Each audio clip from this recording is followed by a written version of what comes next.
Welcome back to the Spartan Sports Podcast. My name is Thomas Chavez, and today I am joined by. Tyler Castillo. It is just me and Tyler today on what is the greatest holiday in the history of the National Football League besides the Super Bowl. It is the first day of the NFL draft. Draft day, baby!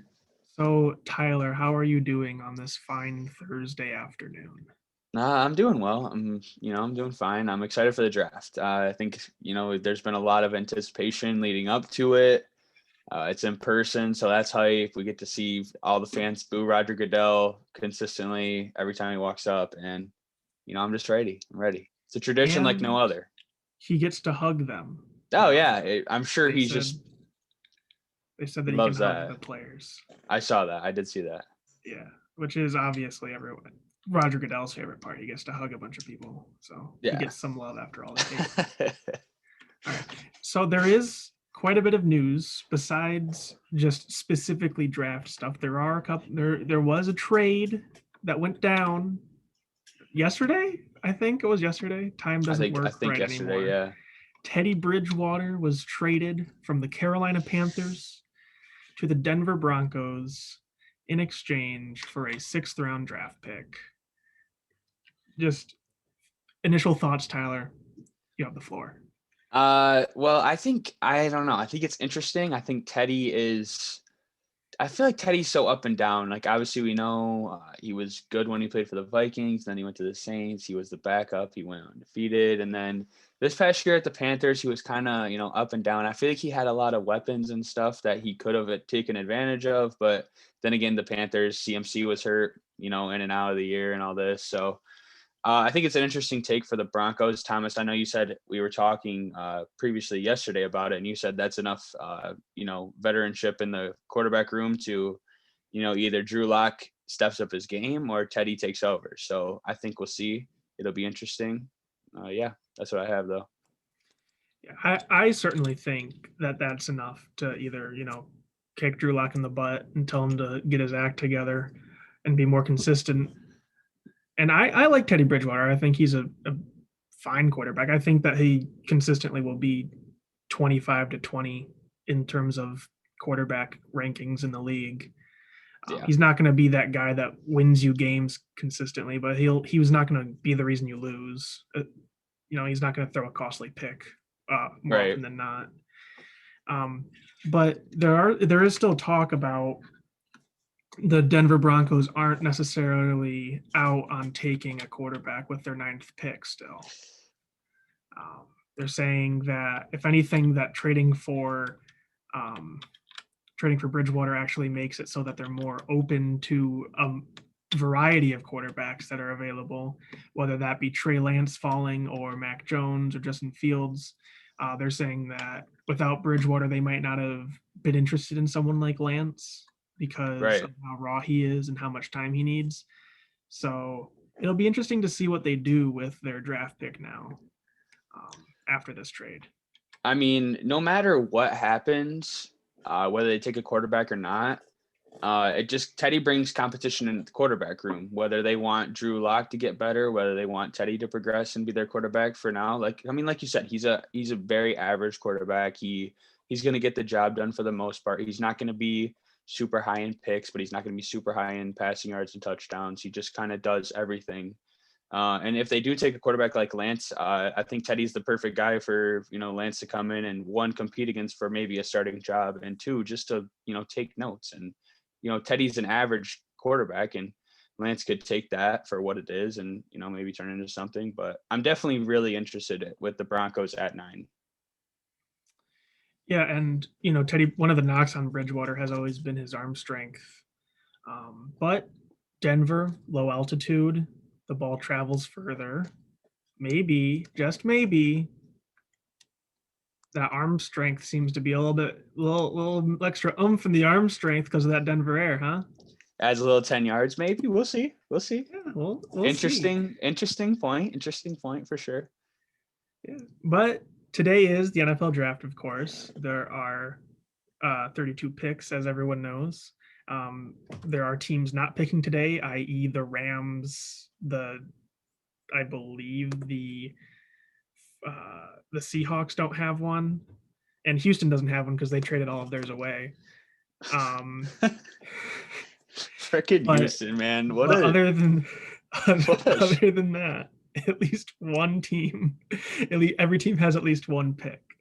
So Tyler, what teams are you in? Like, what teams have like your interest during this draft right now?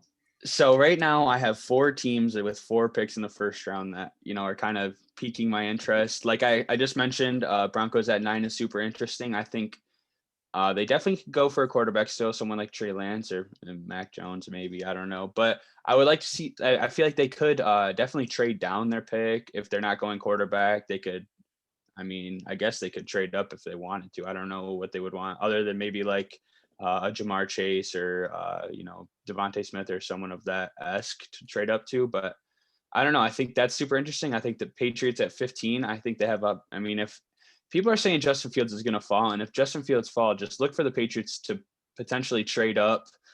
Cam Newton and Justin Fields have some ties. I know that Justin Fields went to Cam Newton's camp when he was in high school, and he was hyping him up, saying he's the best quarterback, blah, blah, blah. So that's definitely interesting. I think that the Pats could either trade up or they could sit at 15 and just take a corner, like I mentioned in the mock draft, which is in the last episode. Go And check it then, out. yeah, go check it out if you haven't. I think the Ravens at 31, after they made that Orlando Brown trade with the Chiefs, I think I'm interested to see what the whole idea is, what they want to do with that 31st pick. And then the Bucks at 32, because they have all their returning starters. What are they going to draft in the first round? Are they going to trade it away for something? Are they going to do something? I just think the Bucks at 32 is super interesting as well. So we'll see. Yeah, I feel if Justin Fields falls, specifically Justin Fields, not necessarily Trey Lance. Well, Trey Lance also. I would also trade up if it was Trey Lance. Maybe not Mac Jones. I think you just wait No, and see I if he would. falls to No, you. yeah. No, But not if it's Mac Justin Jones. Fields or Trey Lance falling for some reason, anywhere even below like the 8th pick, I don't see any reason why any team not that has an older quarterback or is in search of a quarterback wouldn't try and trade up for him or one of them. The team that I'm really interested in is the Saints at 28 because there's been a lot of talk about them trading up, and there's considerable amount of talk, especially today, about them trading into the top 10 to take either Fields or Lance, whichever one is available to them, which would be interesting because the Saints have a very competent roster at the very least. Maybe a little lack of depth at corner, but other than that, they have one of the best offenses in the game. Their offensive line is nothing to scoff at all. So, if you can go get your next franchise quarterback in the post Drew Brees world, the Saints might go from, you know, hey, we're competing for a Super Bowl to our young quarterback's going to make us competing for a Super Bowl within like the next year or two. So Right. that is something I've been interested in looking at, especially as those talks of them trading have been heating up. The Saints have a playoff team. They just lost Drew Brees, and not to knock Drew Brees, but I think we all know he was kind of falling off and, at the end of his career. So it's not like he was the great Drew Brees that he was before when he led him to the Super Bowl back, I don't know, back in like 09 or 10 or something like that, whenever it was, I'm not sure. But, if drafting a quarterback is definitely a possibility. I think they signed Taysom Hill to where they could literally give him the lowest amount of money if they wanted to. Yeah. Like they signed him to this huge contract, but none of it's guaranteed. So like they could just give him however much they wanted to. And Jameis Winston is Jameis Winston. We'll see what happens with him. It's the Saints is interesting. I think they're definitely a possibility to trade up, and we'll see what happens. Yeah. The other team I was interested in is Cleveland at 26. This is the first pick they have in a long time that I would consider to be a luxury pick for them. They have a really well-rounded roster and not too much like glaring needs. So this is probably Cleveland's first chance in a long time to be able to take best player available. Right. So I'm really interested to see what they can do with that, especially since Kevin Stefanski has been much more competent as a head coach than probably all of their head coaches in the 20th century combined. Yeah. So we'll see what they do. Maybe they get Baker another weapon on offense. Maybe they take an edge rusher. There are quite a few of them in this draft that people are, it's a mixed bag. People are usually high on one and then low on the others, but Right. It's a mixture of like what teams are high on and not. So we'll see what they do there as well. It's crazy. The Browns, man, what a turnaround. Like, you just kind of gotta you just gotta appreciate it. I know you're Steelers fan, so you probably don't appreciate it as much. But, I respect it. I have exactly. respect for the team. I like Baker Mayfield personally. I think that he's, not as bad as everyone was trying to claim he was after his sophomore year. So, I mean, when you have a quarterback list from the past like 20 years that can fill up a whole sheet of paper, and they're finally winning. They finally found like their guy. Like, you just gotta have a little bit of respect for him at least. Like, I might be a Steelers fan, but more than anything, what I want is good competitive games. So if the Browns are competitive, it's good for the league. It only gets bad when they start to beat you, but it happens. We'll save sometimes. that. We'll save that for a later time. Yeah, good thing Zach's not here. I should be like, oh, I hate the Browns. Oh, the Browns. Baker sucks. He'd be calling me a fake Steelers fan for saying that I'm okay with the Browns. Yeah, he would. Yeah. Man. So just overall, I do expect quite a couple of trades. I think that a lot of teams like the Vikings are also going to look to trade down to get more draft capital. And I think teams that, as they start to see some of those top prospects start to drop a little bit, they're going to be like, ooh, time to trade up. So it's going to be an interesting draft for sure. I wouldn't be surprised if someone traded up to get Devontae Smith, because everybody has him just dropping to who knows when. Like, I feel like he's the Heisman winner. Like, I don't care what you say about size. The dude can play. Like, if he falls outside the top 12, I feel like there's going to be a rush to grab him at some point. You want to know what's crazy? I saw a mock draft that had Justin Fields going all the way to 32 at Tampa Bay. Yeah, that's not happening. Okay. That's just ridiculous. Like, there's no way that any GM or whatever has a brain and they see Justin Fields falling past like 5, like, and they don't trade up for it. Like, I don't know. I definitely think someone's going to trade into the top 10 to grab him. If not, someone's going to trade into the top 15 to grab him, because I really don't see him falling further than 15, because the Patriots will take him if he's available there. So yeah, exactly. We'll see. I don't know. I feel like this year is super interesting. I feel like a lot of years you can just kind of be like, obviously the first pick is usually like a consensus by, I don't know, really like early into it. And then it's like the top 5 picks are usually like on lock. Like, you kind of know where teams are going to go. And then it gets interesting. Like 6 to 32 is where it kind of like breaks down. You're like, okay, like I could see them doing this, but I could also see them doing this. But this year I feel like it's number 1 is guaranteed. And then the rest is just, who knows? Yeah. I mean, you don't know who the 49ers are taking. We have pretty much a set idea of who the Jets are taking it to, but like they could pull a double whammy on you and just go for Justin Fields. 49ers obviously don't know if they're going Lance, Mac Jones. I feel like there's a lot of variety here, because obviously a lot of teams are also going to look to trade down that are in the top 10 as well. So you can't really lock any. Can't really lock anyone in anywhere except for like those top 2 guys. So that is certain. I definitely think this is going to be one of the more interesting drafts, especially more interesting than last year's, which was interesting, not in a necessarily positive way. We had the Packers desperately in need for a wide receiver take a quarterback just to make Aaron Rodgers mad.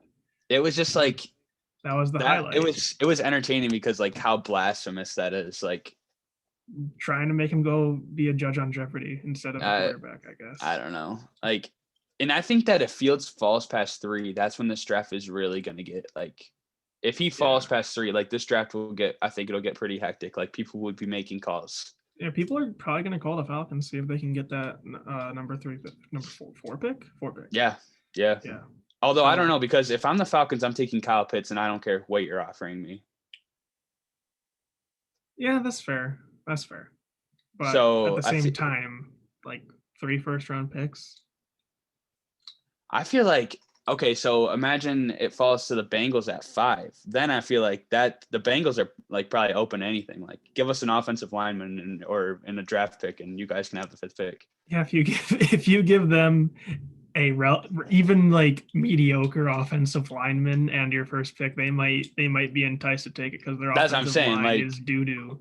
Like it's horrible. It's so bad. We'll see though. I don't know. It'll be interesting for sure. Yes. Another piece of news. One Timothy Tebow just had a workout with the Jacksonville Jaguars as a tight end. You love it. You just love to see it. What is happening? Like the world could not get any more interesting. I mean, 2020 was crazy enough, and now 2021 has Tim Tebow trying out at tight end for the Jacksonville Jaguars with his old college coach. Like, Teams asked him to switch to tight end a decade ago. 34-year-old Tim Tebow is like, yeah, I'm gonna play tight end. Oh, and Jackson. Oh, maybe I'll just go play for Urban too. Like while I'm at it. He's like, you won't let me play quarterback? I'll go play baseball. And now his baseball career didn't work out, and he's like, tight end doesn't seem too bad. I mean, hey, he could have switched to tight end when he was still like 23. Teams would have let him switch. And they were like, yeah, all right, sure, come on. Like, we'll give you a shot at least. Well, I don't know if he's even like they haven't made an offer to him at this point. I doubt they will. He's 33, and I feel like they might just do it for the culture. Just because, why not? I feel like Urban might just sign him, be like, hey, like, I'm not really gonna give you a lot of playing time, but if you want to bring like your good vibes and all that, stuff you got going on, positive vibe guru. Yeah, like if you want to just bring Jesus into the locker room, that'll be cool. Like, I guess, yeah. But we'll see. I don't know. I mean, if he does see field time, like I was talking to you before that we started, I mean, it would be in that Taysom Hill kind of role where you're probably going to be on the field for like a quarter max of your offensive snaps. Maybe, yeah. Probably less than that because he's not Taysom Hill. But, like they'd use him to throw a pass, possibly, maybe. Tim Tebow's stat line would, like, for the whole season would be like 2 of 4 for like 45 yards. And then like he has 7 rushes for like 32 yards, and he also has like 12 receptions for 150 yards. Like it'd be some crazy stuff. And like 3 total touchdowns. Yeah. Yeah. Like if he's lucky. Yeah. Like, I don't know. It'd be some weird like that. Like, I don't know. This is if this was even 5 years ago, he was like 27 years old, not 33. Yeah. Gonna be 34 before the season even starts. Like, that's something that's like, okay, like that I can see it happening because Taysom Hill was like 27 when he right. got his chance with the Saints. So like I don't know. It's weird. Times are weird now. I mean, yeah, it's crazy. It's crazy. Other than it's crazy and it's a possibility, like we'll just have to see. So yeah. Wait, Thomas, one thing I just wanted to bring up really fast. Kind of switching topics away from Tim Tebow. I mean, your guy, Chris Paul, he got it done last night. You want to talk about that a little bit? What else can I say other than the Wi-Fi in my house went out right before the fourth quarter started? No. And so I couldn't watch the game. So I was watching all the way through to the end of the third, and then my Wi-Fi cuts out. So I can't catch the end. So I'm just watching the little thing on my phone, like, update. Sad boy hours. You're just like, you're so depressed because you can't watch it. But I mean, I could have spent like money to watch it, but I don't have money because I'm poor. No. So I'm not. Yeah, but I mean, I can speak about the Knicks game. I watched the Knicks game all the way through to the end. That is Point God. I assume yesterday was Point God. I have not been able to see the highlights yet because I've been busy looking at the draft stuff. I mean, just simply put, I just think like it's pretty apparent that Chris Paul is that dude. Like he is that. Like you want someone to change their basketball culture to bring in, and you're gonna win games. Like, and you know it. Like, I mean, he changed the Thunder around, and they're a young squad with like not a lot of great assets, and like he turns it around. He knows how to win. He just sadly enough he hasn't been able to get it done throughout his career. But I mean, maybe we see that this year. The Suns, I mean, they got some pieces. I think the Suns have just as good of a chance of making it to the finals as any team in the West. When they meet the Nets, if they meet the Nets, I have serious doubts about anyone's ability to beat the Nets. A full healthy Nets. There's also questions about how the Nets are going to play in the playoffs because their stars haven't really played together. Right, so and they're never healthy either. So yeah, but I would honestly place a bet on the Suns to win. Probably not a big bet of a lot of money, but I'd place a bet there. I think that there's at least a decent chance. I think that they're right now with the Lakers not having LeBron, a healthy LeBron specifically. I think the Suns are the favorites for that. That's fair. That's fair. But yeah, I mean, Chris Paul's just showing what he can do his entire career. He should be in the MVP conversation. Frankly, I mean, are the Nuggets the 2 seed going for the 1 seed right now? No. That's fair. The Suns are. But there's also another point guard in the Western Conference that I would choose way before I chose Chris Paul as MVP. Steph Curry's going to be on the play-in game. I don't care how he's doing. He literally is his whole squad. His team is probably not. He's literally his team's whole offense. So and look at how his team is doing. Dude, it's a team game. I understand, but like I just feel like success plays a very clear record into. I don't like that. I do not like that. When I look at just specifically talking about Chris Paul and Steph Curry, when I look at the two guys, I see Chris Paul as a guy who raises your floor. Your team can only be so bad with Chris Paul. Okay, yeah, I see that. Yep, that's good. He raises your floor. He does raise your ceiling quite a bit as well. But the huge thing he does is raise your team's floor. Your ceiling goes up as well, but like that floor, like wow, you're probably gonna at least be it's a big jump, right? Yeah. Steph Curry, I see more as a guy that raises the ceiling a lot. Like he is, if you have a good team around him, he is going to make that team spectacular. I'm just telling you, if you took Steph Curry off the Warriors right now, they would be like the 76ers from like a decade ago. If you took Chris Paul off the Suns, they would probably be the 10 seed. I mean, yeah, but that's just known. Like, just saying, like if you took both those players off their respective teams, they would probably both be garbage cans. But at least Chris Paul has Devin Booker, DeAndre Ayton. Like, there's pieces. Draymond. Oh my, Draymond, yeah. Draymond. All Draymond. Okay, Draymond he's a great playmaker. He's a good defender, and he is great at getting rebounds for his size. But the dude cannot score a bucket to save his life. So he's got Andrew Wiggins. Okay, Andrew Wiggins is he is not. No. I legitimately think that the problem that the Warriors have right now is that they're still trying to run that like read and react offense, and they just need to start running some pick and roll. They do not have the people on their team to run the offense that they were running back in 2016. Yeah. Kelly Oubre and Andrew Wiggins are not built for that. They're built for ISO pick and roll kind of things. So if Steve Kerr could like fix his offense a little bit, I feel like the Warriors would be in a better position right now. But yeah, that's a fair point. Yeah, I agree. I mean, yeah. Chris Paul, my MVP, if I had a vote, which I don't. Sadly.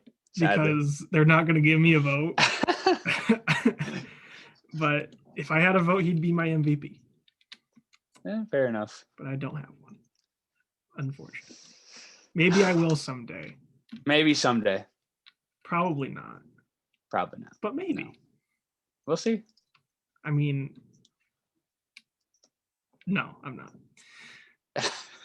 If by some miracle I do, we have to clip this. All right, yeah, I respect that, yeah. Okay. So that is all of the news information out of the way. It is draft day. We're going to have a little bit of fun to end the podcast. It is so sad that more people didn't come because we can't really make it a competition. Heart been broke so many times. But I Yes. have a quiz, a draft themed quiz. Love it. It I'm is ready. not excessively long. It is 6 questions long. I'm ready. I've been prepping for this. So we'll grade you. All right. I'm probably going to do bad. I'm probably going to do bad. Just a heads up. So no one expect me to do great on this quiz. So the first 4 questions are about quarterbacks. Okay. Specifically, quarterbacks where you say, why in the world were they drafted in the first round? Okay. All right. Yeah. So are you ready to start? Yes. All right. Question 1. In 2016, Jared Goff and Carson Wentz were taken at 1 and 2. At the 26th overall pick, this Memphis quarterback was drafted by the Broncos. Who? Oh, what's his name? Is it Paxton Lynch? It is Paxton Lynch. God. You're 1 for 1. 1 for 1. I feel like that was probably easy. Well, I was gonna say either Paxton Lynch was my first guess, or it was Trevor, whatever his name is. Yeah, was he drafted in the first round? I think he was a 7th round pick. Really? Okay, never mind then. I thought he was like some highly touted quarterback. For a 7th round pick, not bad. That's fair. He was not bad. I mean, 7th round, like you're not gonna get. He won like 6 games his first year or something like that. I mean, unless you get Tom Brady, like you're not probably terrible. getting a good quarterback in the 7th round, which Brady wasn't even drafted in the 7th round. Anyways, go ahead. Next question. Information about Paxton Lynch. He only got 4 starts in his career, and he won only 1 of those. Sad. All right. Question 2.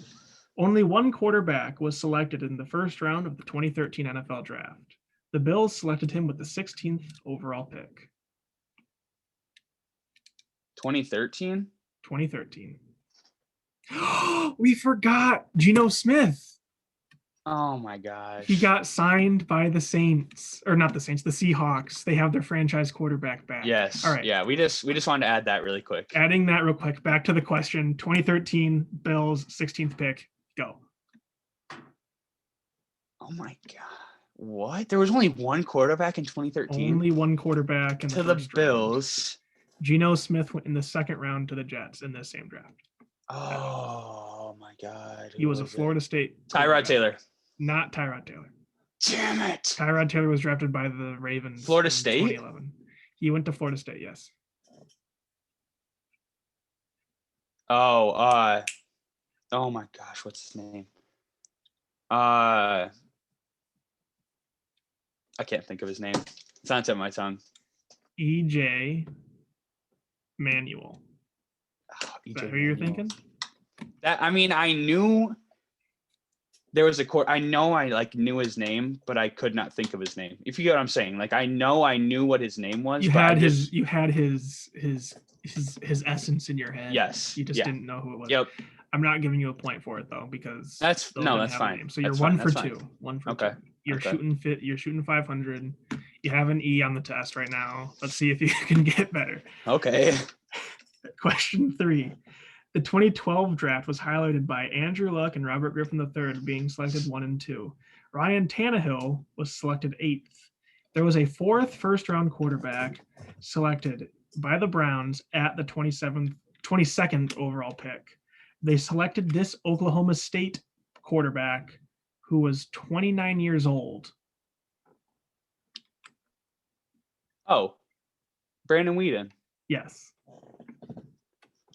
He's 29? He was 29 when he was drafted. No, he wasn't. I think he was 28, but then he was 29 by the time his rookie season started. He was that old? Yeah. Oh my, that's insane. My fun fact is the Browns drafted a 29-year-old quarterback ahead of Russell Wilson and Nick Foles. Yeah, I thought you were going to, honestly, I was ready to say Russell Wilson because I thought you were going to be like, what quarterback was drafted in the 3rd round of this draft? And I was like, oh, it's Russell Wilson. That's easy. No, but also I did not know that Nick Foles was drafted in this draft. So yeah, Nick Foles, Big Dick Nick, Super Bowl champion, Super Bowl 2 for 3, 2 for 3. I'm excited. I'm happy. I'm proud of myself. All right, 2 for 3. You're batting 66%. Yep. Question 4. In the 2004 NFL Draft, The quarterback draft class saw Eli Manning, Phillip Rivers, and Ben Roethlisberger drafted in the first round. There was a fourth first-round quarterback drafted by the Bills at 22. Can I get what college he went to? He went to Tulane. There's no shot I'm getting this one. Hold on. Let me think, though. If it helps, his he had like one of those like abbreviated first names where it's like initial, and then last name.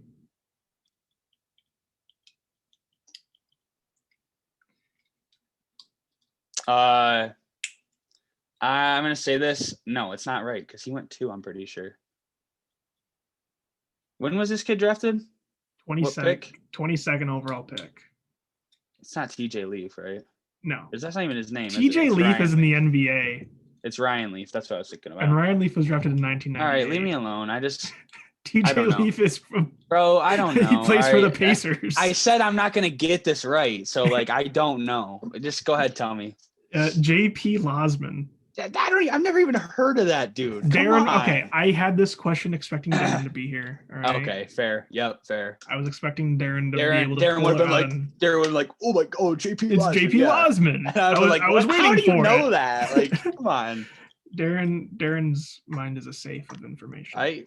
You gotta appreciate it though. Like that's crazy. All right, 2 for 4, 50% again.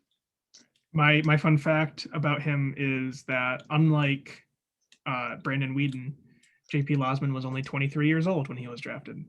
Fair. So that's my fun fact. Imagine, dude, I just feel like JP Losman is such a horrible name to have. I would feel like I would hate myself if my name was JP Losman. I'm Hopefully sorry. He's not watching. Anyways, he's yeah. not. But like, if he ever finds it. Sorry, JP Losman, if I offended you, but. Oh gosh. All right. So, question 5. We're gonna see if you can get up to 75%. No. 3 for 5. I'm shooting for 3 for 5 right now. Yes. All which is I don't know how much percentage. I can't do it in my brain. So since the year 2000. 2 NFL franchises are tied for the most number 1 overall picks in the draft. What are those 2 teams? Well, one is Cleveland.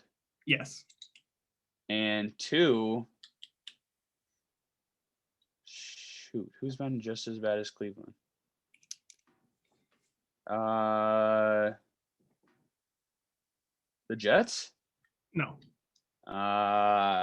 Yeah, I'll give you 2 more guesses. So Cleveland and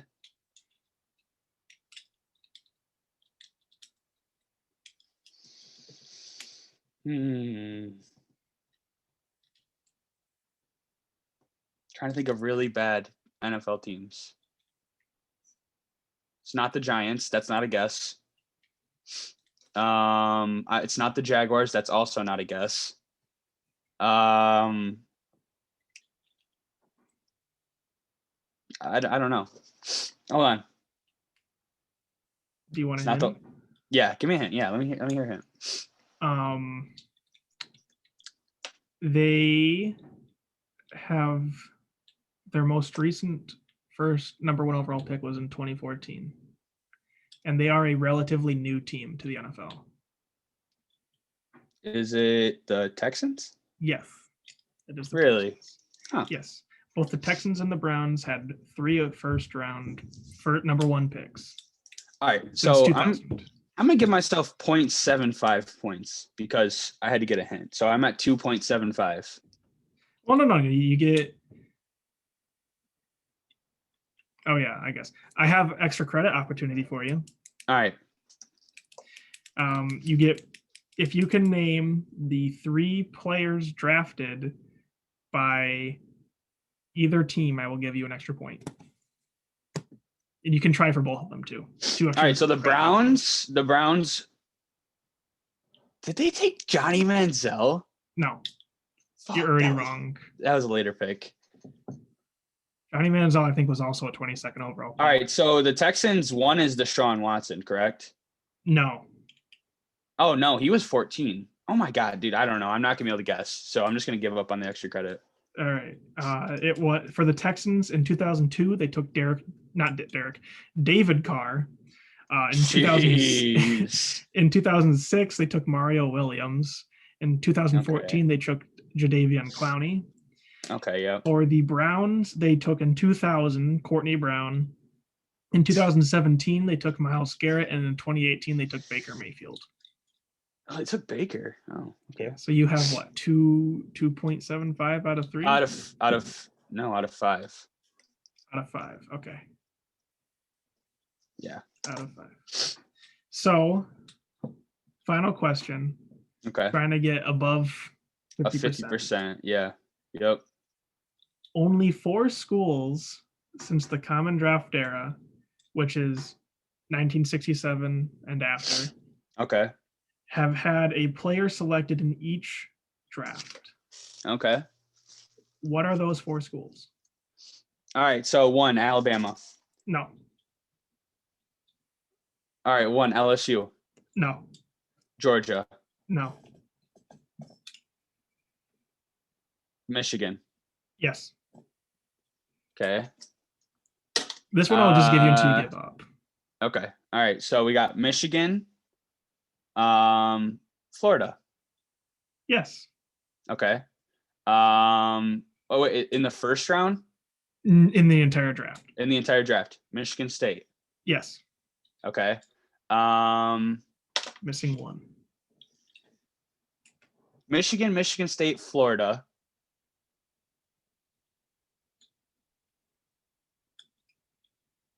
You started racking them off at the end. You know, I know. You're doing good. Because I thought it was first round only, so I was like confused for a second. But then I remember I saw a graphic, and now I'm trying to think of the 4th team. Okay, you saw the same graphic I did, huh? I'm pretty sure I saw it on Twitter. So okay, well, we'll see if you remember it enough. Okay, so let me think. So I said LSU, Alabama, and Georgia, and you said those are all wrong. Yes. Okay. Texas. Think West Coast. West Coast. Oregon. No. Stanford. No. Think. USC. West. Yes. Okay. It was USC, Florida, Michigan, and Michigan State. Hey, love to hear that for Michigan and Michigan State. It looks like it's going to continue this year also. I have to say so. Kwity Paye is going to go in the first round for Michigan. Michigan State, Shakur Brown will get picked up at some point throughout the draft. USC has Elijah Vera Tucker. Yep. And then Florida's bound to have Florida has Kyle Pitts. No, that's Miami. Wait, no, he went to Florida. Yeah, and they got Kyle Pitts and Kadarius Toney, and they got what's his name? Why did I think that he went to Miami? Oh, Miami has a different tight end in the draft. Oops. Okay. But anyways. Yeah, I mean. Good job. You got above 500. I'll take it. 3.75. I'm going to do the math right now. 3.75 out of 6 would be like 62.5%. I'll take it. That's easy money. Come on. Yeah, it's not terrible for a grade, I guess. I mean, yeah, so that was my quiz. It's a good thing that was good. I'm actually surprised I did that well. The themes, they match what's going on today. Yeah, it's a good draft day vibe. I'll give you that. Like we have a good draft day vibe podcast going on right here. Yeah, I know. We're rocking it, just the two of us. I mean, we can make it if we try. Teddy Bridgewater talk, and Tebow talk, Geno Smith talk, all were drafted at some point, right? Yeah, Geno Smith, second round pick. Chris Paul was not drafted by the NFL, but he was drafted by the NBA. That's yeah. I mean, everybody with Steph Curry drafted by the NBA. Everyone has been drafted by the NBA. Come on. No one we spoke of has not been drafted by someone. So that's true. I hope so, at least. If we're wrong, was Kelly Oubre drafted or did he go undrafted? I don't know. Probably drafted. We did mention him, so I think he was drafted. Let's hope. All right. Well, that is all the time we have today. We are on the road to 1 million subscribers, so be sure to like, comment, and subscribe. Yep. We're trying to get there. We're at I don't know what we're at right now. Like we're 30, 20, maybe 34. I don't know. We're somewhere in the 20s or 20s to 30s. We're almost to 1 million though, so we're on the way to 1 million. So we're excited for that. Like, subscribe, comment, tell us what your thoughts are. Tell us, what you're excited for draft day. What draft pick are you looking forward to? Your Who favorite do you want draft your pick team of to all draft? time. Like, just give us some interesting stuff in the comments. Like, give Yeah. us something to work with. And thank you for watching. Hopefully next week we'll have more of our panel on. But for now, this has been the Spartan Sports Podcast. And thank you. Bye.